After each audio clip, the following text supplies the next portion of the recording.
तो भारत के राजपत्र में यह निकला हुआ है और इसमें क्या है कि कृषि एवं किसान कल्याण मंत्रालय द्वारा है। यह जारी किया गया है नई दिल्ली 14 मई 2020 में।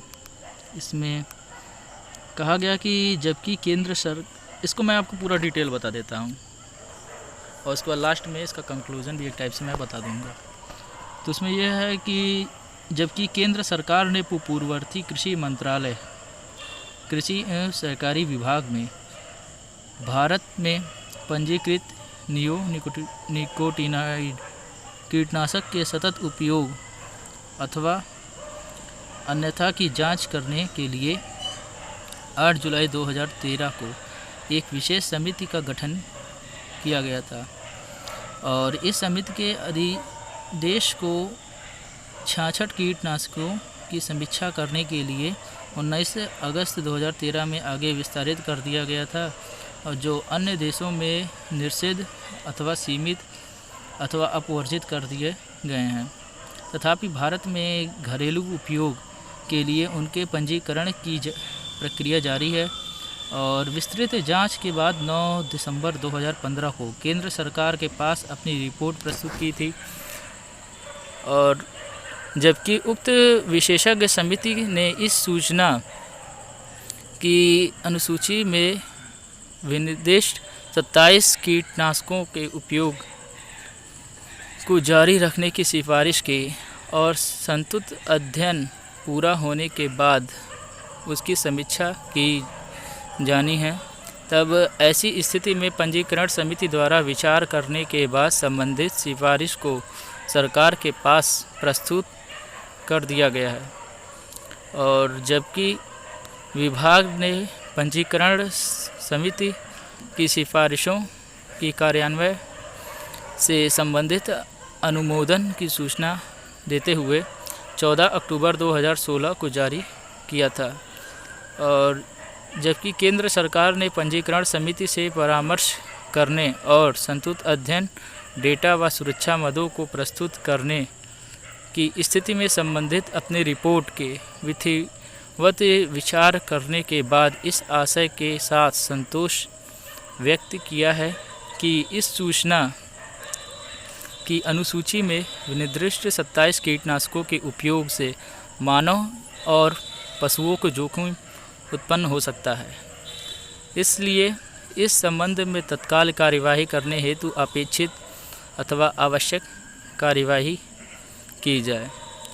अब क्या हुआ कि इसलिए वह मसौदा आदेश जिसे केंद्र सरकार कीटनाशक अधिनियम 1968 की धारा 36 की उपधारा 1 और धारा 28 के साथ पठित 27 की उपधारा 11 और प्रदत्त शक्तियों का जिसे केंद्र सरकार द्वारा प्रस्तावित किया गया है का उपयोग करते हुए संभावित रूपों से प्रभावित सभी व्यक्तियों के सूचनार्थ इसे एक द्वार प्रकाशित करने के साथ साथ तदनुरूप इस आशय का नोटिस दिया जाता है कि उस तारीख से जिस पर इस आदेश में निहित भारत के राजपत्र की प्रतियां सार्वजनिक रूप से उपलब्ध कराई गई हैं 45 दिनों की अवधि के समापन के बाद उक्त मसौदा आदेश पर विचार किया जाएगा और 45 दिनों के उपरोक्त अवधि के समापन से पहले उक्त मसौदा के संबंध में किसी व्यक्ति से प्राप्त किसी आपत्ति व सुझाव को केंद्र सरकार द्वारा विचार किया जाएगा। मतलब 45 दिन का जो अवधि दिया गया उसके पहले अगर जो कोई व्यक्ति को किसी भी प्रकार की आपत्ति है अगर जो वो है तो वह बता सकता है और सरकार उस पर क्या होता है विचार करेगी। उक्त मसौदा आदेश के संबंध में किसी भी आपत्ति व सुझाव को संयुक्त सचिव कृषि एवं किसान कल्याण मंत्रालय कृषि सहकारिता एवं किसान कल्याण विभाग कृषि भवन नई दिल्ली 1,10,001 के पास अग्रेषित किया जा सकता है। मसौदा आदेश क्या है कि संक्षिप्त शीर्ष और प्रारंभ इस आदेश को कीटनाशक निषेध 2020 कहा जा सकता है और यह राजपत्र में अपने अंतिम प्रकाशन की तारीख से लागू होंगे। और कतिपय कीटनाशकों पर निषेध में पहला है, कोई भी व्यक्ति इस आदेश के प्रकाशन की तारीख से इस आदेश की अनुसूची में विनिर्दिष्ट कीटनाशकों का आयात, विनिर्माण, विक्रय, परिवहन, वितरण और उपयोग नहीं करेगा। और दूसरा है, पंजीकरण समिति उक्त अनुसूची में विनिर्दिष्ट कीटनाशकों के लिए प्रदत्त पंजीकरण प्रमाण को वापस ले लेगी। और तीसरा है, यदि कोई व्यक्ति जिसके पास पंजीकरण प्रमाण है वह पंजीकरण समिति को प्रमाण वापस करने में असमर्थ रहता है तो 3 माह की अवधि के भीतर खंड 2 में दिए गए विवरण के अनुसार अधिनियम में निहित प्रावधानों के तहत कार्यवाही की जाएगी। अब चौथा है, उक्त अधिनियम की धारा 9 के तहत प्रदत्त अनुसूची में किए गए विनिर्देश के अनुसार कीटनाशकों के साथ पंजीकरण प्रमाण को इस आदेश का प्रकाशन की तारीख से निरस्त माना जाएगा। और पांचवा है, प्रत्येक राज्य सरकार इस राज्य में इस आदेश को लागू करने के लिए संबंधित सभी आवश्यक मुद्दों पर विचार करते हुए उक्त अधिनियम और उसमें संबंधित नियमावली के उपबंधों के तहत ऐसे सभी कदम उठाएगी। तो अब अनुसूची दिया हुआ है ये निषिद्ध कीटनाशकों की सूची। तो पहले हम इसका कीटनाशक का नाम बता देते हैं, फिर इसका डिस्क्राइब बता देंगे क्या क्या केंद्र सरकार का निर्णय है। तो इसमें एस्फेट है पहला, दूसरा अल्ट्राजीन है, तीसरा बेनफ्लूराकार्ब है और बूटाक्लोर है और कैप्टान है, कार्बेंडाजिम है, कार्बेंडाजिम के बाद कार्बोफ्यूरान है, क्लोरोपाइरीफॉस है और फेंटोफोर-डी है, डेल्टामेथ्रिन है, डिकोफाल है और डिमेथोएट है, डाइनोकैप है, डियूरोन है, मेलाथियान है, मैनकोजेब है, मिथोमिल है, मोनोक्रोटोफास है और ऑक्सीफ्लोरीन है। ऑक्सीफ्लोरीन के बाद पेंडिमेथिलीन है, क्यूनाल्फास है, उसके बाद सल्फोसल्फ्यूरान है, सल्फोसल्फ्यूरान, थियोडिकार्ब है, थायोफनेट मिथाइल है, थायरम है, जिनेब है और जीरम है। इतने हैं, टोटल 27 है इसमें, इतने निश्चित किया गया है। और अब इसका डिस्क्राइब मैं बता देता हूँ, आजा भाई जल्दी से। तो डिस्क्राइब एस्पेक्ट में क्या होता है, सार्वजनिक क्षेत्र में एंडोक्रीन विभेदन से संबंधित रिपोर्ट प्राप्त हुई है और इसमें डॉक्टर अनुपमा वर्मा संबंधित समिति जो है और पंजीकरण समिति की सिफारिश के साथ चावल और कपास के पुनरुत्थान में पर कोई डाटा प्रस्तुत नहीं किया गया है। पुनरुत्थान पर सार्वजनिक क्षेत्र में रिपोर्ट उपलब्ध नहीं है और इसे जो है 32 देशों में निर्देशित कर दिया गया है और जो है 19/2/2003 ईस्वी द्वारा EU में अनुमोदित नहीं है और देश के ब्यौरे चीन, यूरोपियन संघ, मलेशिया, ओमान, फिलिस्तीन, UK। ठीक है। अब देखो एस्फेट में क्या होता है, इस के उपयोग से विकल्प मौजूद हैं।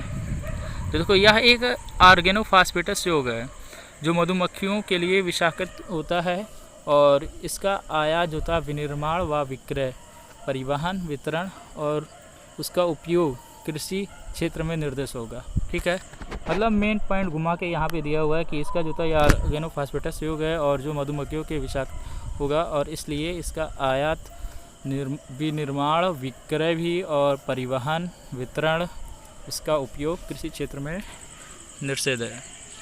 अब दूसरा आता है अल्ट्राजाइन। देखो यह उत्पाद जो था मछली सहित जलीय जीवों के लिए विषाक्त है और इसका आयात जो है विनिर्माण, विक्रय, परिवहन वितरण का उपयोग जो होता है कृषि क्षेत्र में निर्देश होगा। और 37 देशों में यह बैन है एक टाइप से, और इसके उपयोग के लिए विकल्प मौजूद हैं, वो बताए जाएंगे। और फिर बैन फुराकार्व, बड़ा डेंजरस नाम है। यह जो होता है इसके उत्पादों संबंधित मेटाबोलाइट और अधिक विषाक्तता सिद्ध हुई है, मतलब ज़्यादा जहरीली है, और इसलिए इसका आयात, विनिर्माण, विक्रय, परिवहन, वितरण और उसका उपयोग कृषि के लिए बंद होगा। और यह 28 देशों में बैन है एक टाइप से, और निषिद्ध है। अब बूटाक्लोर आता है। बूटाक्लोर क्या होता है? जैव प्रभावकारिता से संबंधित अध्ययन अपूर्ण रूप से प्रस्तुत किया गया है, और इसके अलावा नई जैव प्रभावकारिता के अवशेष डाटा नहीं बनाया गया है।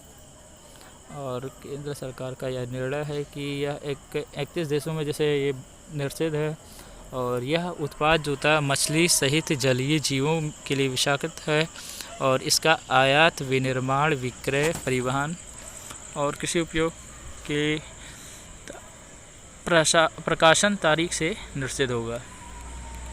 और कैप्टान भी देखो यह 6 देशों में बंद है, एक टाइप से निषिद्ध है, और इसके लिए वैकल्पिक दिए जाएंगे कीटनाशक उपलब्ध है, इसके वैकल्पिक कीटनाशक उपलब्ध है।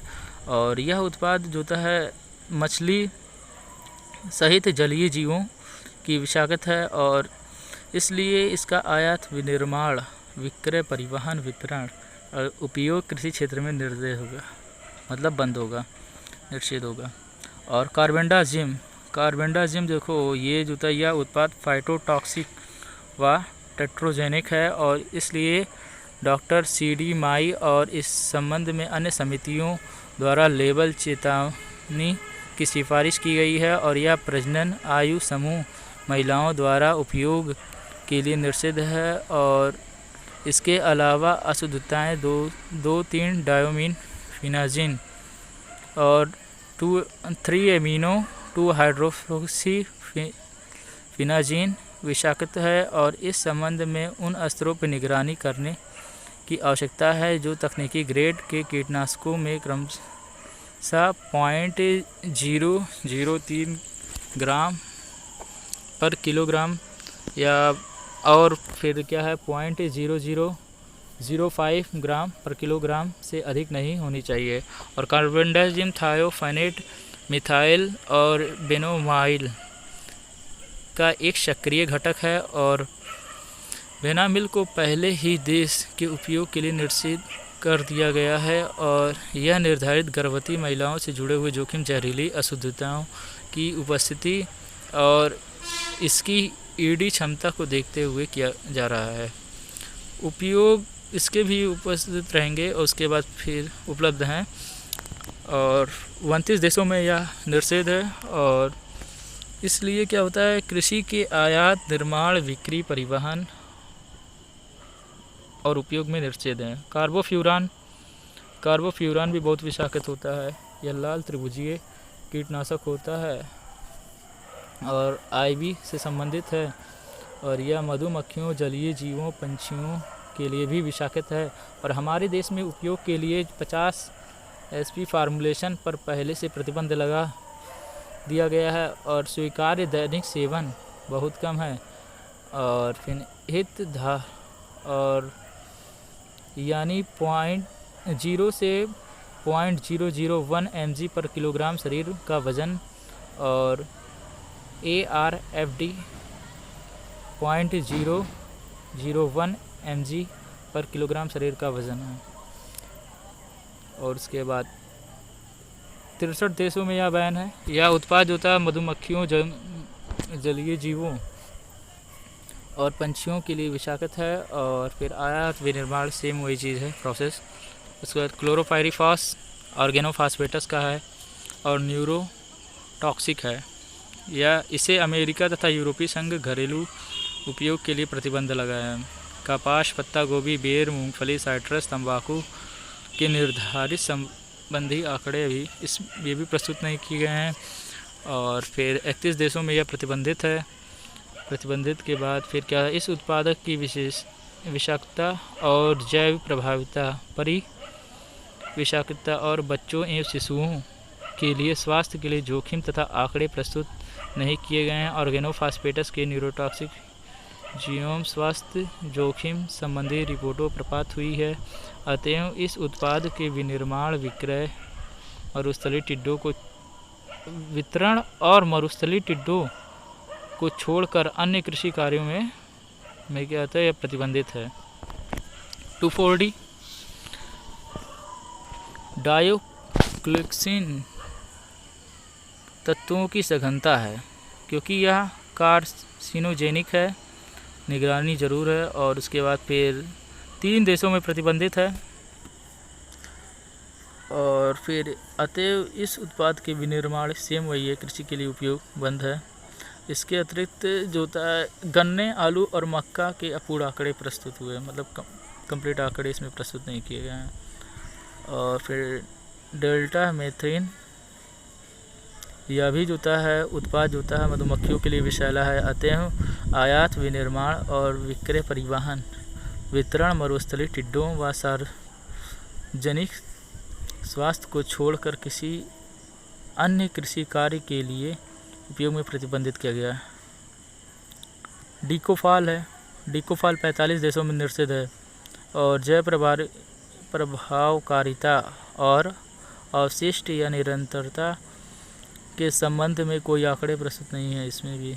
और फिर डीडीटी और उसके मेटाबॉलिज्म का दूषित होने की चिंताजनक है। यह उत्पाद जलीय जीवों, जिसमें मछलियां सम्मिलित होती हैं, बेहद जहरीला है। अतएव इसके आयात व विनिर्माण में भी यह बंद है, बैन है, मतलब निषेध है, निषिद्ध किया गया है। और डीमेथोएट एक ऑर्गेनोफॉस्फेटस यौगिक है, ठीक है। यह कच्चा खाए जाने वाले फलों, सब्जियों पंजीकृत है। और फिर डॉक्टर अनुपमा वर्मा समिति ने इस उपयोग, मतलब क्या, इसके उपयोग की अनुमति न दिए जाने की सिफारिश की है। डाइमेथोएट सड़ जाने के बाद ओमनीपॉट बन जाता है, जो डाइमेथोएट के लिए अधिक विषैला है, ठीक है। चलो, उसके बाद फिर क्या है, 31 देशों में ये भी बैन है। और उसके बाद ऑर्गेनोफॉस्फेटस यौगिक है, मेटाबॉलिज्म अत्यधिक विषैला होता है। और संबंध में सीमा व जेनो विषाक्तता संबंधी रिपोर्ट प्राप्त हुई है। और यहाँ तक कि एडीआई एक्टिव रिफेरस खुराक का भी पता नहीं है। इसके भी आयात, विनिर्माण, विक्रय और परिवहन के लिए भी निषेध किया गया है। और डाइनोकैप जो होता है 28 देशों में बैन है। मछली सहित जलीय जीवों के लिए विषैला है। अतएव इसके आयात, विनिर्माण, विक्रय, परिवहन, वितरण, कृषि में इसके उपयोग के लिए निषेध किया गया है। ड्यूरान जो होता है, अगला है ड्यूरान 14वां। यह जो होता है मछली सहित जलीय जीवों के लिए विषैला है। इसके भी आयात, विनिर्माण, सेम वही चीज़ है, निषेध किया गया है। और फिर मैलाथियान है। मैलाथियान जो होता है 4 या 2, मतलब क्या होता है, यह 2 देशों में कहता है निषेध किया गया है। और फिर यह उत्पाद जो था परितंत्र के लिए विषैला है। अतएव इसके आयात और विनिर्माण, विक्रय, परिवहन, वितरण और मरुस्थलीय टिड्डों के सार्वजनिक स्वास्थ्य को छोड़कर कृषि के उपयोग के निषेध है। अब मैनकोजेब आता है।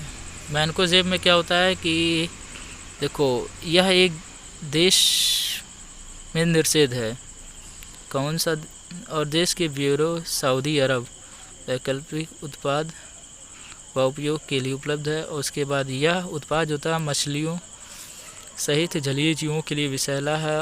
और एथिलीन थायोयूरिया संबंधी चिंताएं भी हैं। और इसके आयात, विनिर्माण, परिवहन, वितरण, कृषि कार्यों के उपयोग के लिए निषेध है। अब अगला है मिथोमिल। मिथोमिल या मधुमक्खियों, रेशम कीड़ों, पंछियों व जलीय जीवों के लिए विषैला है, अतएव इसे आयात, विनिर्माण, विक्रय और कृषि के लिए उपयोग बैन किया गया और 41 देशों में यह निषेध है।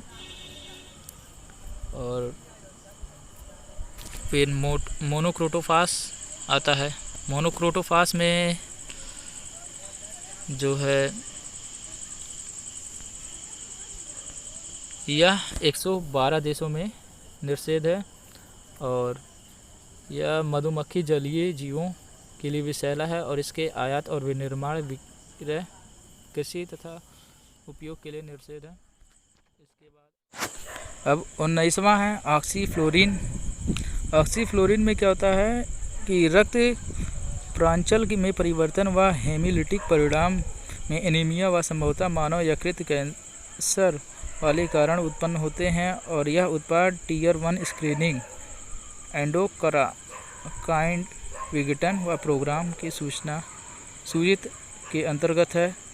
और फिर क्या होता है 2 देशों में प्रतिबंधित है, मछली सहित सेम वही प्रॉब्लम है और मानव में कैंसर होने की संभावना भी है इससे, इसलिए यह बैन है और कृषि में आयात विनिर्माण में भी यह निषेध है।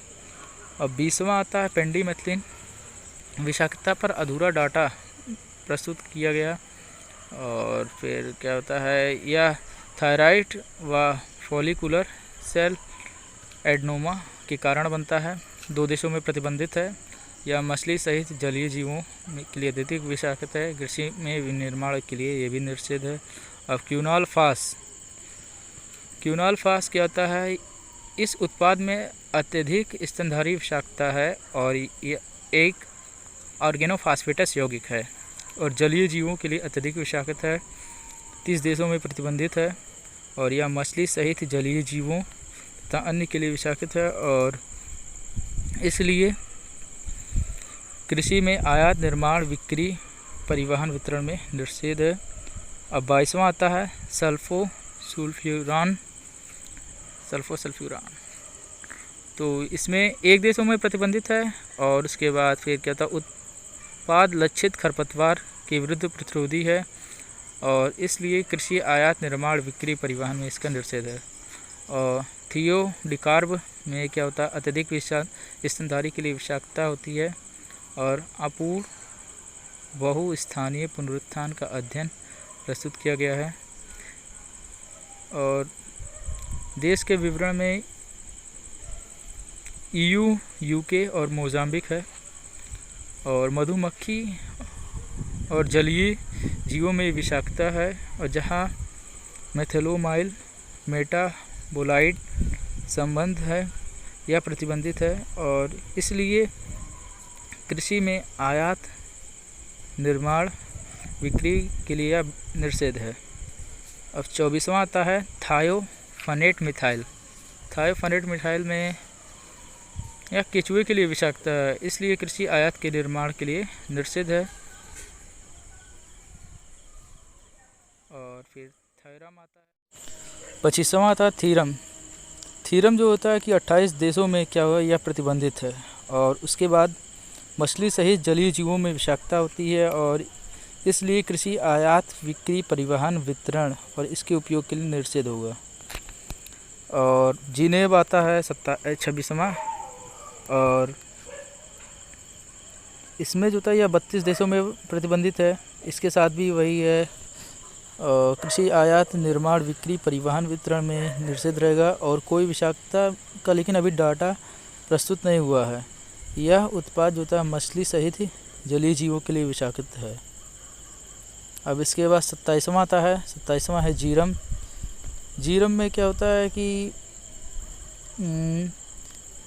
विषाक्तता हेतु डाटा इसका भी प्रस्तुत नहीं है और अपूर्ण जैविक प्रभाविता डाटा प्रस्तुत किया गया है। यह मछली सहित जलीय जीवों के लिए विषाक्तता है और जहरीला मतलब, और इसलिए कृषि, आयात, निर्माण, बिक्री, परिवहन, वितरण में इसका उपयोग निषेध होगा। तो ये था पूरा ब्यौरा। और फिर वीडियो टोटल जो है इसमें 27 जो है दवाएं इसमें बैन किया गया जीरम है, जिनेब है, थीरम है, थायोफेनेट मिथाइल है, थियो डी कार्ब है और सल्फोसुल्फ्यूरान है और क्यूनोल्फास है, पेंडिमेथिलीन है, ऑक्सीफ्लोरीन है, मोनोक्रोटोफास है, मिथोमिल है, मेनोकोजेब है और मेलाथियान है और ड्यूरोन है, डाइनोकैप है, डाइमिथोएट है, डिमिथोएट, डिकोफाल है, डेल्टा मेथ्रिन है, 2,4-D है और क्लोरोपाइरीफास है, कार्बोफ्यूरान है, कार्बेंडाजिम है, कैप्टान है, बूटाक्लोर है, बेनफूरा कार्ब है, अल्ट्राजीन है और एस्फेट है। तो ये जो है निश्चित की गई हैं। और वीडियो अगर आपको अच्छा लगे तो चैनल को सब्सक्राइब कीजिए और वीडियो को लाइक कीजिए। और अगर आप चैनल पर नए हैं तो सब्सक्राइब कीजिए और घंटी बजाइए ताकि मेरी हर वीडियो के नोटिफिकेशन आप तक सबसे पहले पहुंचे। तो यहीं तक था।